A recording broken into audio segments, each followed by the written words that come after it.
佛手柑理氣之果，從宮廷雅賞到家常滋養。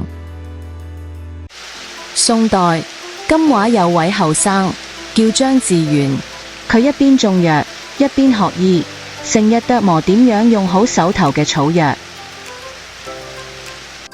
園裏有幾株從老輩傳落嚟嘅怪樹，結嘅果金黃香郁，形狀似手，大家都叫佢佛手。志遠諗，咁香嘅果子應該有用，佢先試咗試果肉，睇下有冇藥效。佢將果肉餵俾幾隻冇乜胃口嘅雞食，點知過咗半日，雞隻都係冇咩起色。志遠有啲拗頭，佢望住桌上用來理氣嘅陳皮，突然諗，陳皮用嘅係皮，咁佛手會唔會寶貝都喺陳皮度呢？有一日，佢做完嘢覺得心口有啲悶，隨手攞咗幾片佛手皮沖水飲。飲落之後，唔覺意間覺得鼓氣順咗，個胸冇咁悶。就係咁，佢恍然大悟，原來藥效真係喺層芳香嘅外皮度。跟住落嚟幾日，佢有系統咁試咗佛手皮嘅用量同功效，確認咗佢理氣和胃嘅效果特別好。志遠將呢個發現分享俾鄉親，幫到唔少有消化不良、胸悶腹脹嘅人。就咁，佛手柑皮嘅藥用價值，從金華呢個小地方開始，通過一代代醫家嘅實踐同記錄，最終成為咗中藥裏頭一味重要嘅理氣藥。佛手花，宋代謝郭，單趴點出細輕浮，蒼葉輕排止癢油，夢入我溪看雪嶽，雅名錯認白花。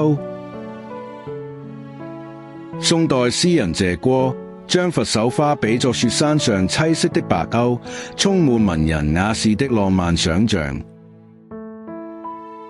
佛手柑，清代聖祖仁皇帝康熙，生綠屬黃藥有因，枝頭累累壓傷身。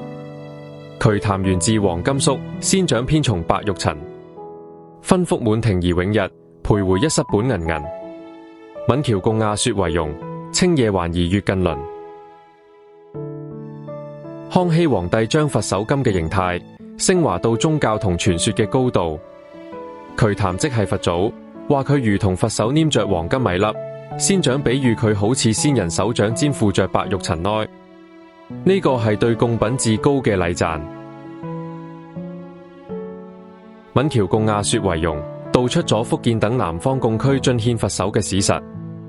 而清夜還疑月近鄰，則係皇帝對呢份南方珍品嘅正夜審美，將物象融入詩情，成就咗這首御製詠物詩嘅高遠格調。今日分享嘅佛手柑陳皮燉鷓鴣。材料：鷓鴣1隻，佛手柑乾片10至15克，陳皮1角，約5克，生薑3片，紅棗5顆，去核，枸杞子10克，清水適量，鹽少許。首先，將新鮮鷓鴣處理乾淨，斬件備用。用竹都可以保留肉嘅纖維，唔會好似鐵器咁有異味。跟住將鷓鴣見飛水，即係放入滾水度快速焯一下，去除血水同腥味。見到浮沫就要撈起。焯過水嘅鷓鴣要用清水沖洗乾淨，咁樣燉出嚟嘅湯先至會清澈。將所有材料，包括主角佛手柑同陳皮，一齊放入砂鍋裏頭，記得食材要鋪平，唔好堆得太實。然後注入清水，水要一次過加夠，浸過所有材料。古人講究用水，多用山泉水或井水，格外清甜。蓋好蓋，就可以將砂鍋放上灶，用文火慢慢燉煮。火候嘅控制好緊要，要令到湯水保持微微滾動嘅狀態。燉呢個湯需要耐心，大概要1個半到2個小時。期間，佛手柑同陳皮嘅清香會慢慢同鷓鴣嘅鮮味融合。時間到，打開蓋，香氣撲鼻。最後根據個人口味，加入少少鹽調味，輕輕攪勻就得啦。記住，鹽要最後落，唔會破壞湯嘅鮮味。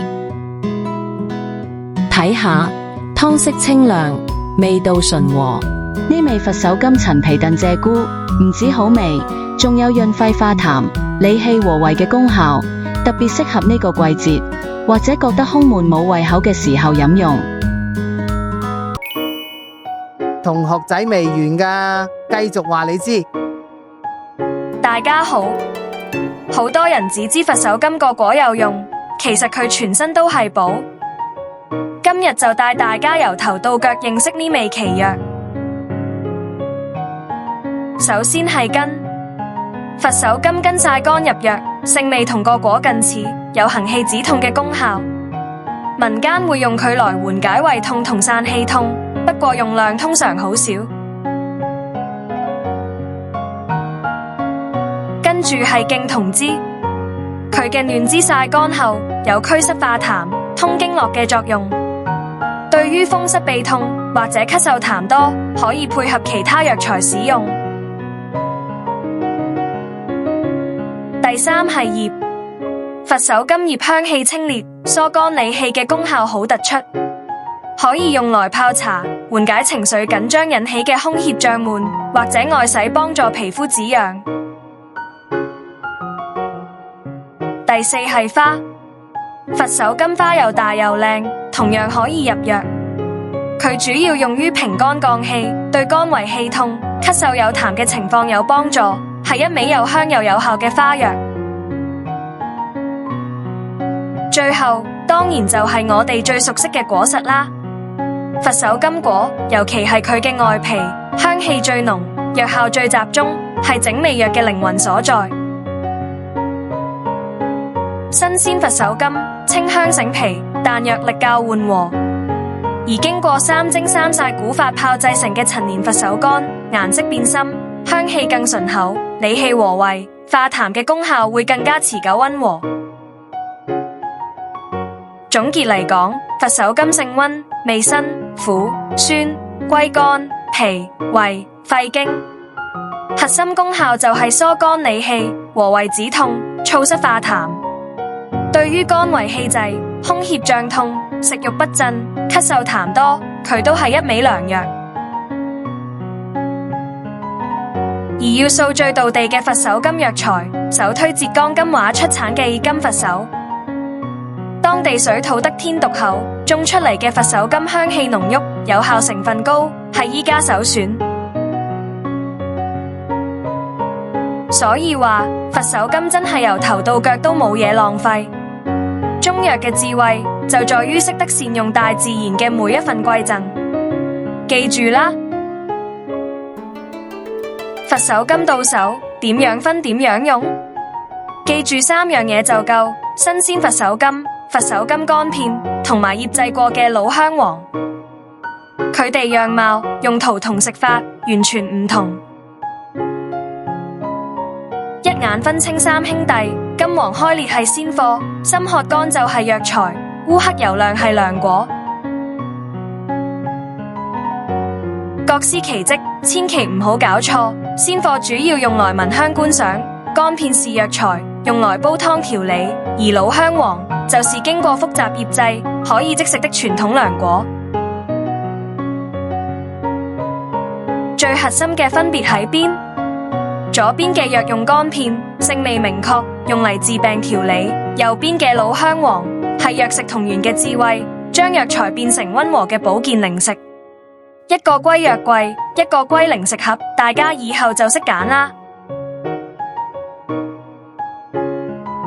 等等，有同學仔問，係唔係所有佛手柑都一樣？點解有啲話只可以睇，有啲話可以食？呢個問題好緊要，大家要識分。觀賞佛手同藥用佛手係兩回事。點樣分？記住3點：一體形態，觀賞種追求奇趣靚，藥用種追求香氣濃；二體內在，觀賞種果肉少，藥效成分低；三聞來源，觀賞種可能按園藝標準種，甚至會用農藥，絕對唔係為咗食用。所以千祈唔好見靚就拎來煲湯。用於聞香、盆景擺設嘅佛手，其農藥殘留、品種安全性都唔符合食用標準。想食用或藥用，一定要去信譽良好嘅藥材鋪或特定農產品市場，購買明確標示為食用或藥用的佛手柑、金佛手。安全第一，識得分辨，先至係真正嘅智慧。古人話佛手柑能理氣化痰，現代科學終於解開咗呢個謎，就係因為佢含有檸檬烯、佛手柑素呢啲寶貝成分。研究證實，佢哋能夠強效抗炎、抗氧化、調節腸道，仲有助舒緩焦慮。科學同古籍喺度完美對話。佛手柑係好嘢，但都要用得巧。記住啦，陰虛火旺、口乾舌燥嘅朋友唔好長期大量用。孕婦同埋準備緊手術嘅朋友，用之前一定要問過中醫師。藥冇好壞，貴在對症同合時。記得服用任何中藥之前，最好先問過你中醫師。如果鍾意呢一期視頻，唔該一定要點讚、訂閱、開啟小鈴鐺，係留言區話俾我知，你仲想知邊一樣記中草藥故事？